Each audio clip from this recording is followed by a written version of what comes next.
You said that sometimes you have to fill some, if not bizarre, very strange orders for people. Yeah. What would you say are some of those? I don't think necessarily strange.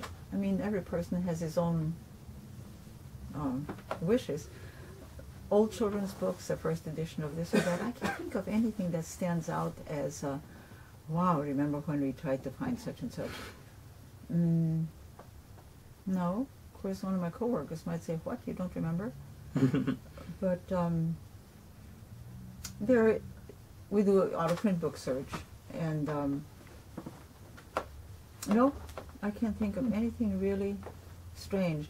An interesting aspect is that we have some of our books, the out-of-print books are online, is that we have to keep checking the prices because the online business is, of course, competitive. And I picked up a book we had in here the other day, and we had $50 on it. Okay, we put it on 12 years ago. There were only 2 on at the time. Now there are 16, starting at $19. So it's a constant, rollover. But we haven't really had any strange requests. I did just want to ask, as a personal question, Yeah. what would you say is your favorite genre, and if it's at all possible to even comprehend, your favorite book of all time? Nabokov. Very nice choice. Yeah, I love reading Nabokov. You don't read him for what happens. You read him like you drink a fine wine. You taste the sentences and you go back. Speak memory. Marvelous. Just marvelous. And as he favorite himself, genre? I mean, he hones his sentences. Right. As he told his wife one time, I understand that the dream I tell my wife across the breakfast table is just a rough draft. Yeah, I think it's just wonderful. Excellent choice, by the way. In other words, I do like to read things where I can enjoy the actual reading. I don't read much for information.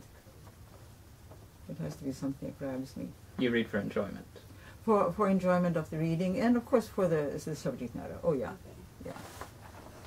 Wonderful book, recently by Wendy Welch, who has a used bookstore in Big Stone Gap. Hasn't had it very long. We had her in for a signing. It was wonderful, and I was thoroughly enjoying reading it. It has so much in it. It's beautifully written. And I was having a bad conscience because I really should be doing other things. I was at home, but the things to do. So I decided to go to the end and see just how does she end this. And there's a quote in the book from someone else saying, "A good book has no ending." So it answered my question. I read very little fiction these days. I don't have time to read. But I love reading reviews. Oh, well, that's always fun. Yeah. I mean, it's essential for us. We get together in the morning and say, hey, did you listen to NPR? Did you see the New York Times, blah, blah, blah? And we want to know those things. Don't always agree, but that's okay. You get an opinion. Yeah, that's all right.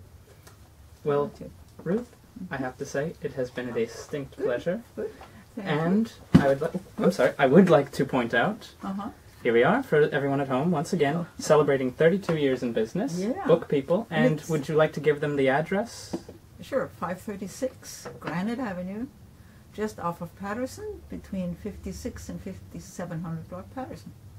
Well, and it's so weird that you should call today, and I just realized a couple of days ago, hey, our birthday's coming up, the anniversary. Yeah, 32 years.